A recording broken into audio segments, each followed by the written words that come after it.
Okay, folks, welcome to our low-res folks and to other people who aren't with us today.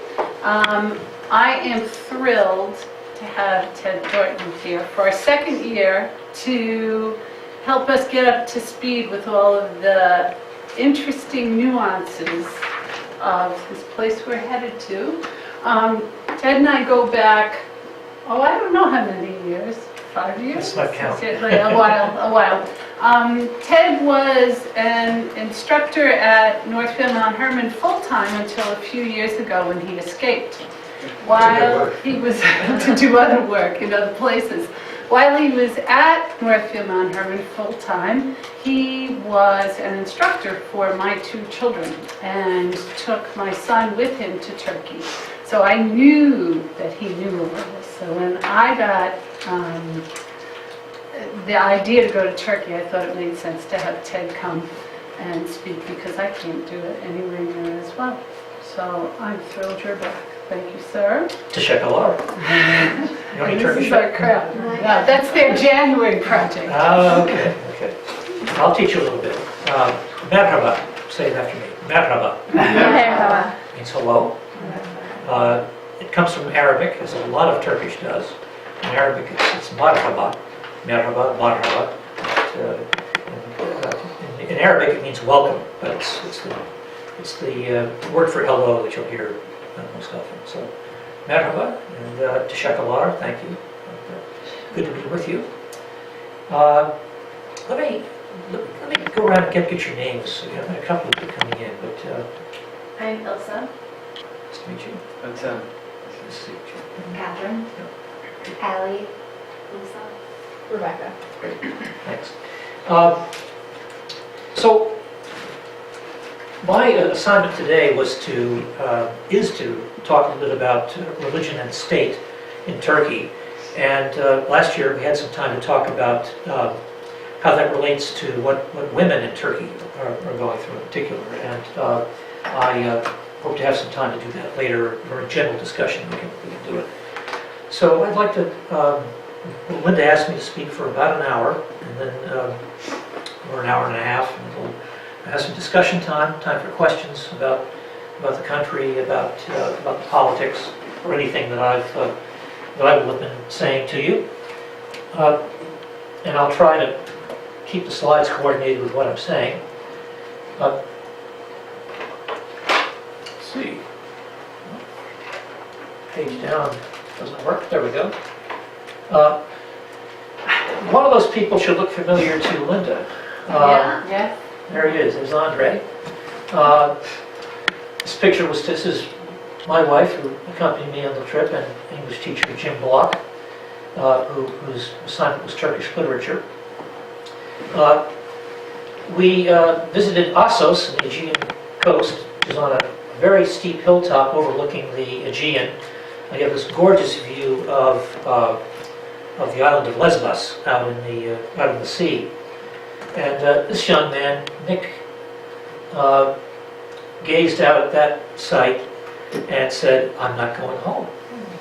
Well, he didn't go home, but it gives you some idea of how breathtaking this country is and its physical beauty, as well as the beauty of the people you meet.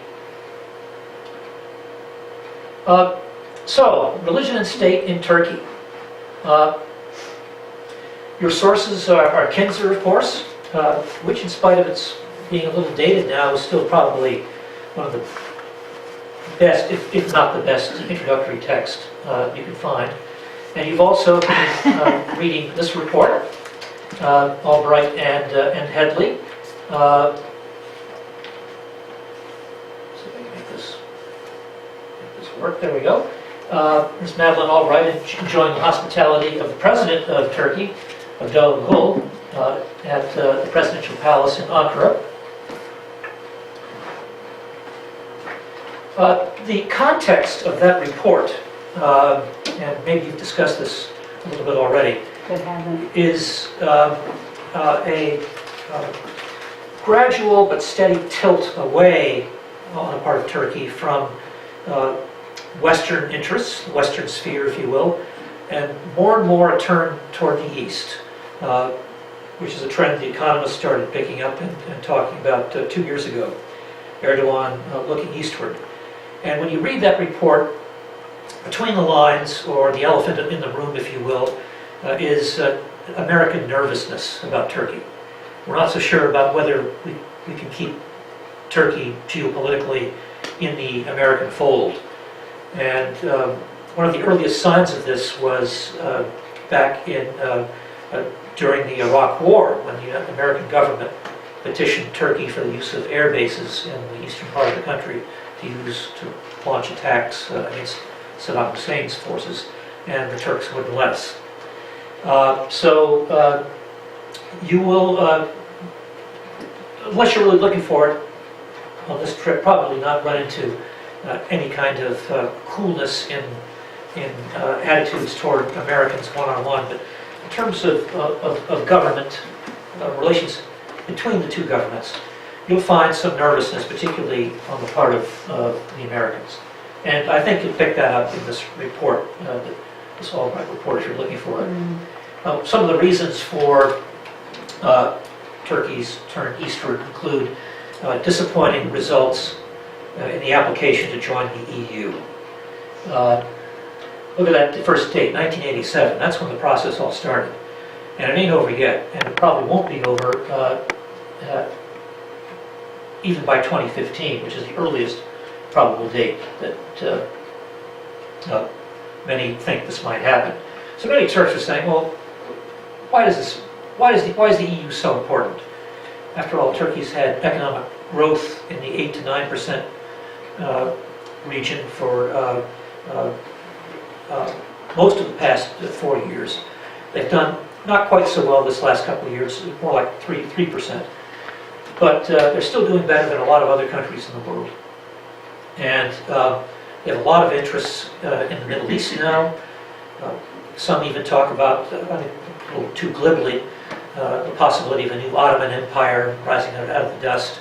I don't think even the Turks want that, but they certainly have a lot of interests, long-standing in the region.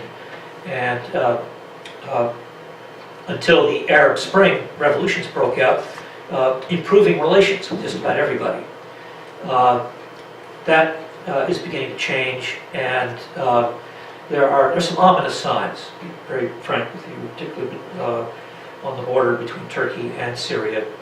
We'll talk more about this later, but the relations between those two countries have never been really good, but up until the Arab Spring revolutions, they had been improving steadily, and now they're steadily getting a lot worse.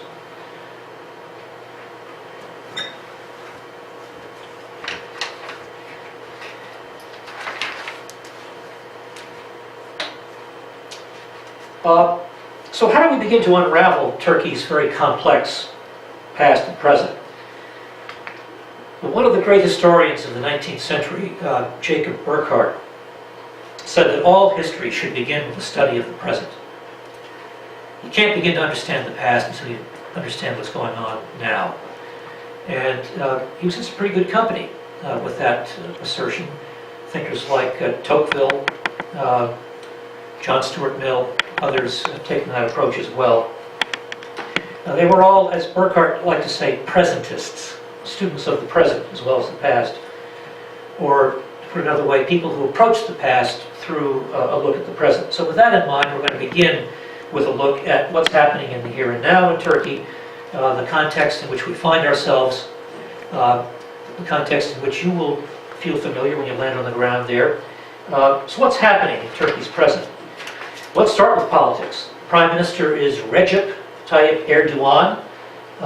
The G in his name is silent. That's what that little crescent above the G means in Turkish, Erdogan. And recently, he's been sporting this Cossack-style hat, which has caught the attention of the press in Turkey, particularly because this was a favorite headgear of Mustafa Kemal Ataturk. So the big question is Erdogan on the road to creating an autocratic personality for himself along the lines of Ataturk? I think Kinzer makes it pretty clear. Have you finished Kinzer yet? Have you read it? Yeah. that Ataturk did rule autocratically. He was not a great fan of democracy. He was a great fan of Plato. If you know anything about Plato, you know that he was not a Democrat. Plato believed in the philosopher kings calling the shots. The people who knew the most about the country should be the ones who rule the country, not the hoi polloi, the many in Greek, the mob.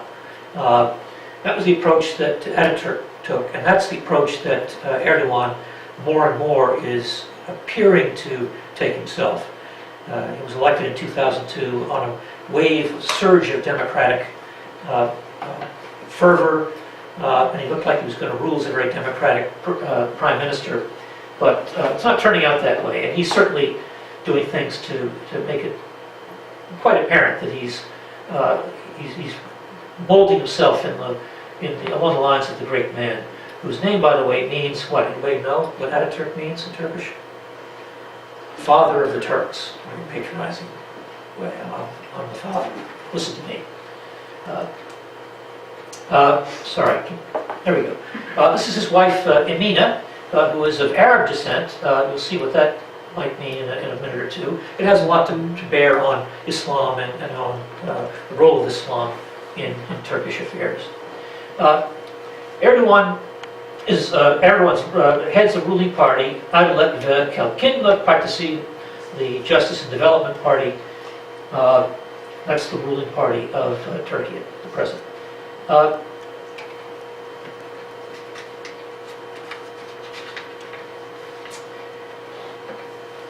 As I said before, Erdogan came to power on a wave of popular support and rejection of years and years of very corrupt and inept rule. He promised to improve the lives of working class, lower class Turks. He promised to improve the state of Turkey's Kurds, who occupy most of these parts of the country. There are some Kurds living in the east, but this is really where the Kurdish population is concentrated, because after all, Kurds claim large areas of all of these countries: Iraq, Syria, parts of Armenia, eastern Turkey, and can I say northern Syria? Anyway, so this is where most of the trouble has been, most of the anti-Turkish resistance, most of the resistance to these other governments has been in the areas that you see there. Erdogan has chipped away at the power of the generals, improved the rights of women and Kurds, although most Westerners would argue that on both scores he's got a long way to go. Economically, the lives of Turks have improved tremendously under Erdogan's rule. The GDP, gross domestic product per head, has doubled. He's built modern roads, hospitals, and given the common folk more to say in public affairs. It was no surprise when the AK won a third term of single-party rule in June of 2011. Yet 1 year later, Erdogan's being tested as never before. His setbacks include a personal one. He's had a bout with cancer, and he's been squabbling with a group which is formally allied with him, the Gulenist Islamist group. We'll talk more about them in a minute. One of the most curious features of the Gulenists is that their leader lives in the Pocono Mountains in Pennsylvania, not in Turkey. Talk about that a bit. But violence has been rising with the Kurds, and also, of course, along the border with Syria. It's a very long border. Historically, Turkey, or going back to Ottoman times, and Syria have not been very good. The relations have not been very good. There are the ethnic differences between Turks and Arabs. But there's no doubt that the revolution in Syria, streams of refugees coming across the northern border here, are causing great tensions. There's been exchange of artillery fire back and forth. So things are very tense down there. I quite sure your guide will not take you down there. We're staying right up in the top corner. There you go. There you go. Sorry, I can't get the page. Oh, that's better. Okay. I think. All right, good.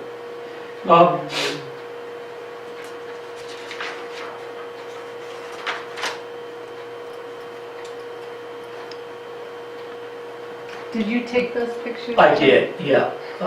Where Yeah. were you with the one Next up on the here. left? Where were you? Right here, in this Yeah, picture. where were you standing? This is the view from the Suleymaniye Mosque in Sultan Ahmed.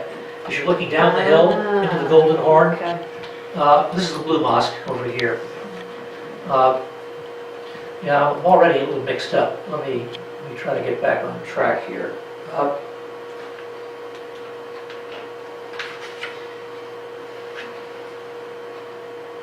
One of the problems that Erdogan has run into, in addition to the ones I've mentioned, is the process to reform or rewrite the Turkish constitution. He promised to deliver a more democratic constitution, and a parliamentary committee that was supposed to produce a draft text has failed to do so. Many suspect that Erdogan wants the AKP to produce its own blueprint that would boost the powers of the presidency, enabling him to keep running the country after the party's rules require him to step down as prime minister.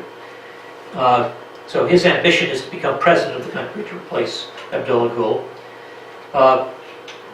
But since Erdogan does not have two-thirds majority in the parliament, a new constitution would need to be put to a referendum.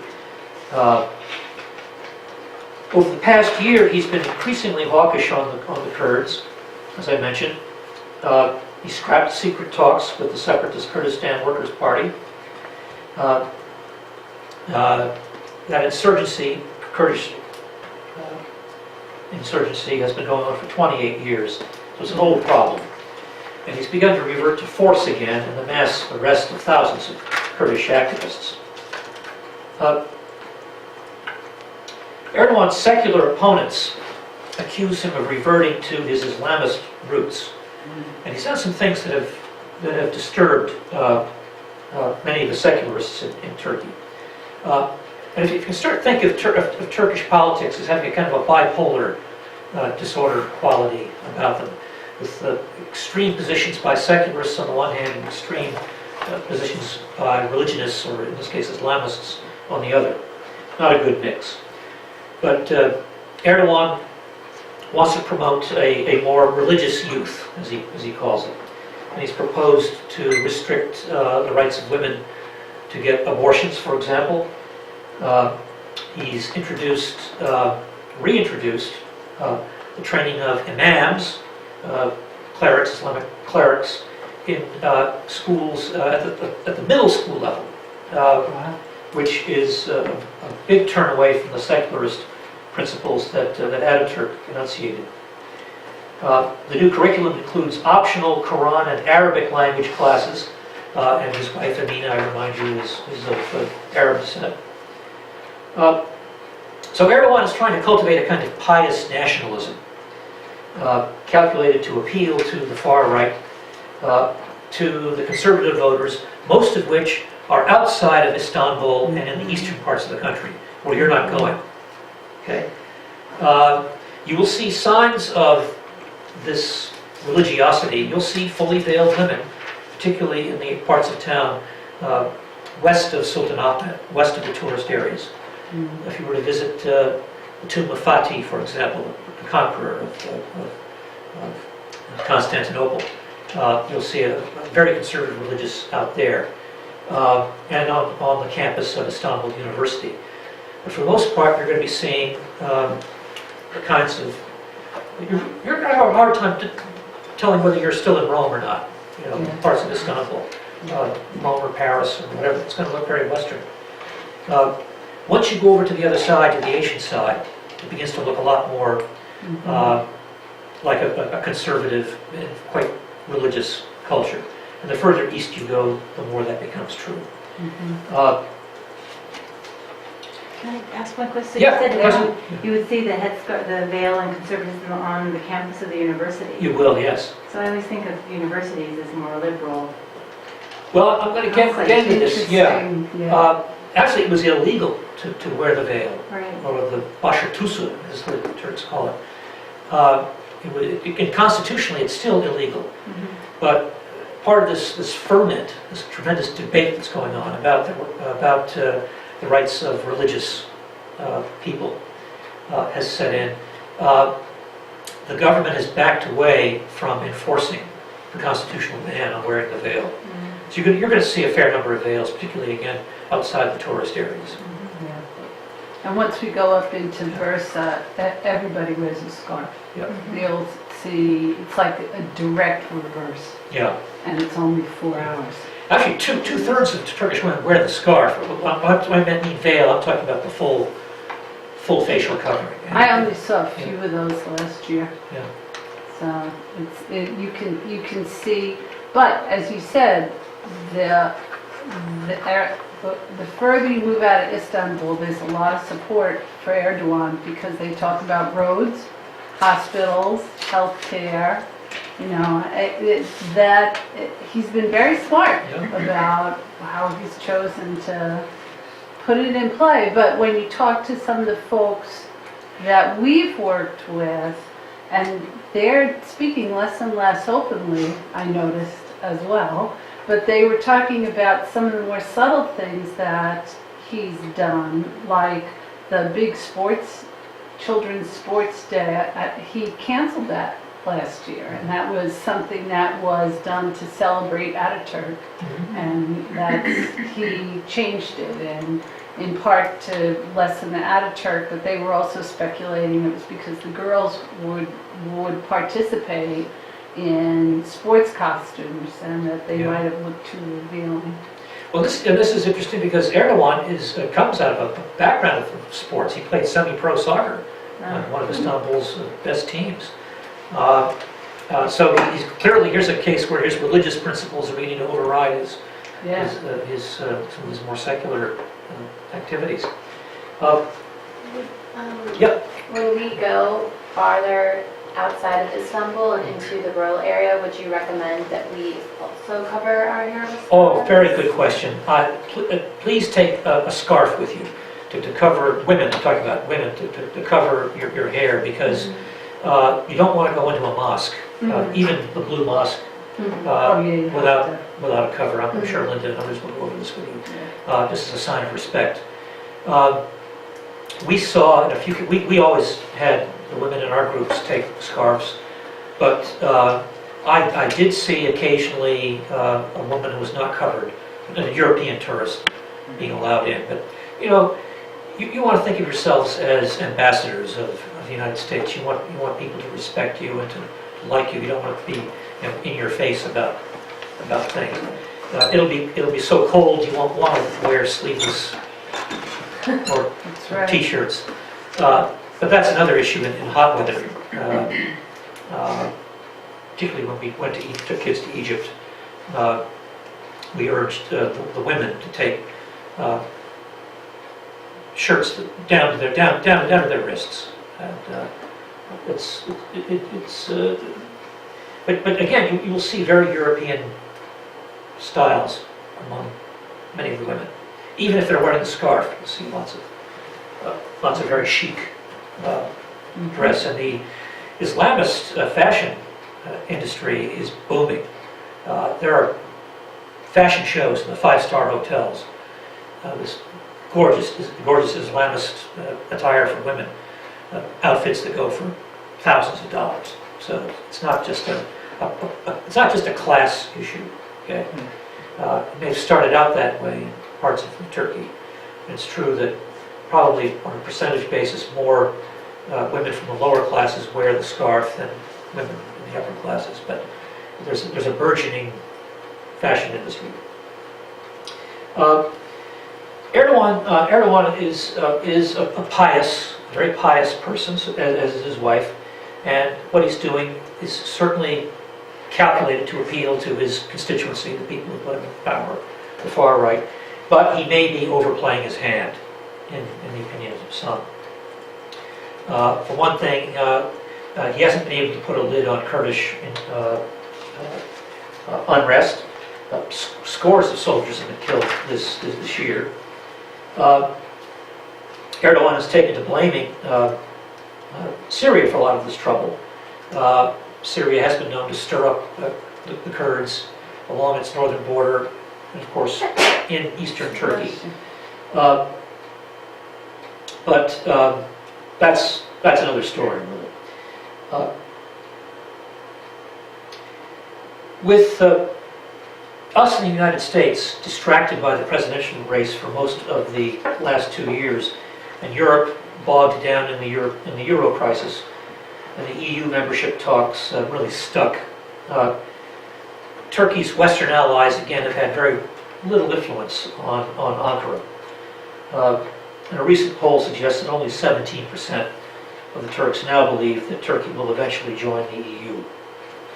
And many are afraid that they're going to get sucked into this regional war that's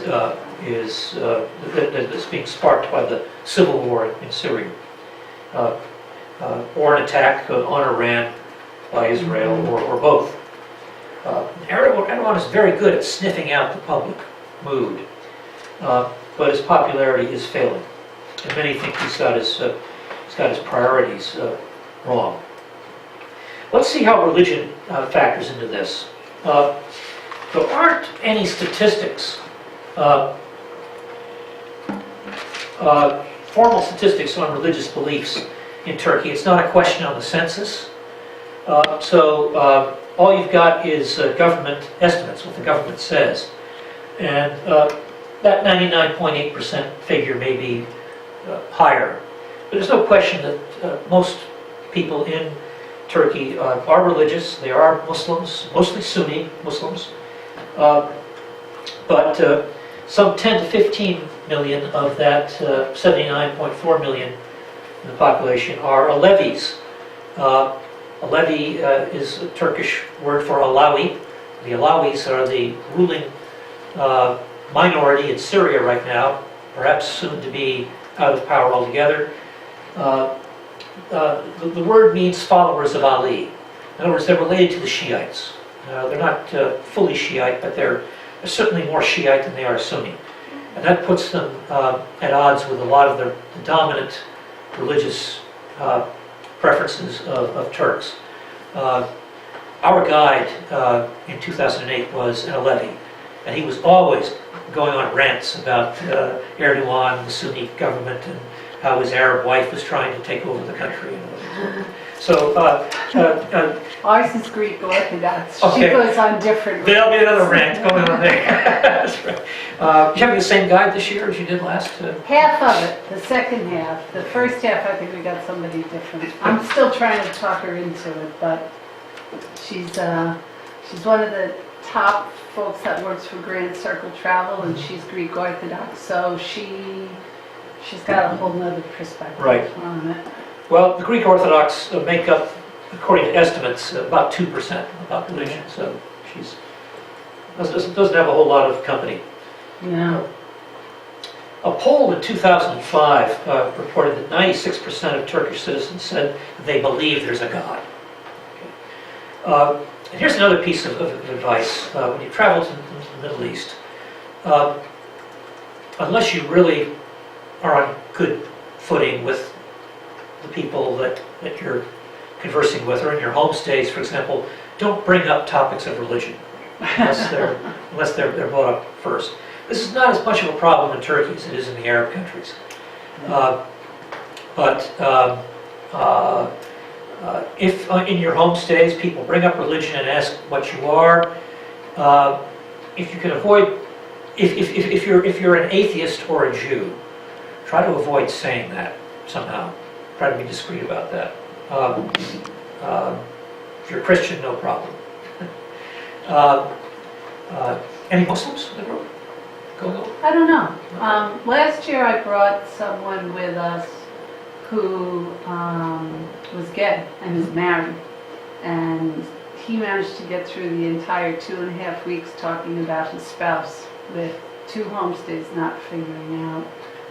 And he was, and then to make it more interesting, when the mayor was visiting New York 4 months later, he called up this student and said, "Oh, I would love it if you and your wife came down to see us in New York." That's exactly what he said. He was up in my office saying, "Uh-oh, no." I said, "You're busy. You can't get there." Well, yeah, some of these snafus are inevitable, but just as a piece of advice, try not to bring up religion. Back when we went in 2008, Obama had just been elected, and the Turks were ecstatic. They were really looking forward to fresh leadership after 2 terms of George Bush and the Iraq War and everything else.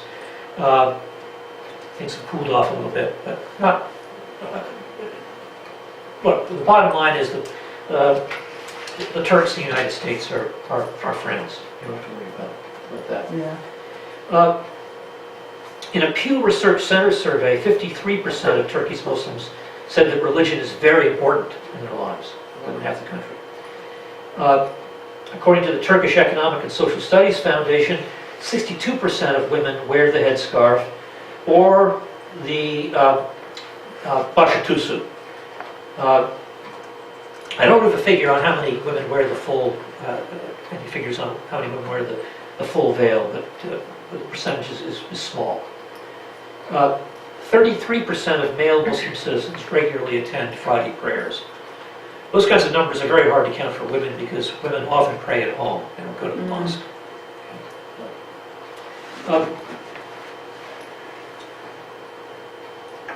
Now, this past fall, in the Turkish press,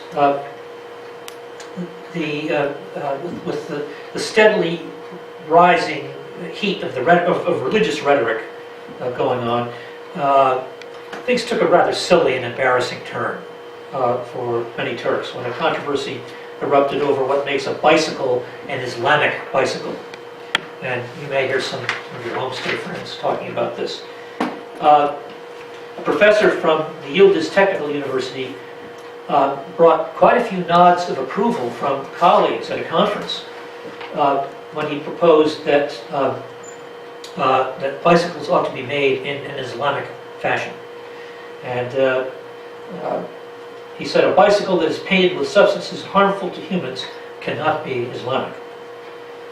Now, the ensuing discussion elicited a lot of hilarious commentary in late night Turkish TV.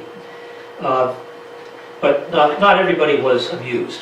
One liberal Muslim writer who has secularist leanings, Mustafa Akgül, called the idea of an Islamic bicycle, quote, an expression of the self-isolating mentality that has stagnated Muslim thought. Secularist academics have long fretted that the Islamic Justice and Development Party is promoting Islam ahead of science, ahead of hard science.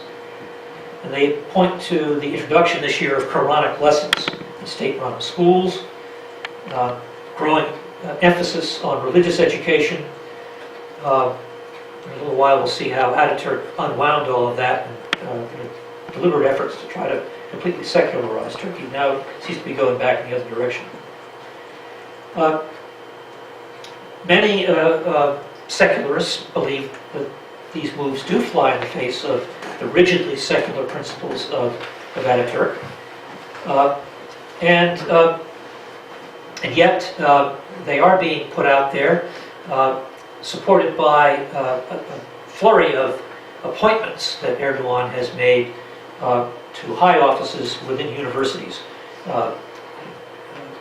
Overtly religious rectors, are roughly what we would call a college president.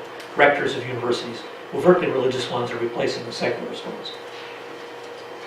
So another secularist intellectual in Istanbul, Ali Alpar, says, quote, for all their claims of being able to reconcile religion with modernity, Islamic movements in Turkey have signally failed to do so. This man's an astrophysicist at Istanbul's Sabancı University. Alpar is among a group of academics who resigned in protest from the country's National Academy of Sciences last year after the government announced that it would henceforth be choosing some of the members of this academy. In the event, the government decided to let the country's top science agency, known as TÜBİTAK, submit some of the names. But Mr. Alpar and some of his colleagues were not swayed by this, we call it a stop early. The agency has been steeped in controversy of its own. All this came to a head when it allegedly forced editors of its science magazine to kill a cover story on Darwin in March of 2009. They have also been suppressing historical articles on science, particularly mentioning Galileo. So some things happening in Turkey that are akin to what we see happening in places like Kansas and Texas in the United States, and other Bible Belt areas, where school boards are trying to keep Darwin out of classrooms and so forth.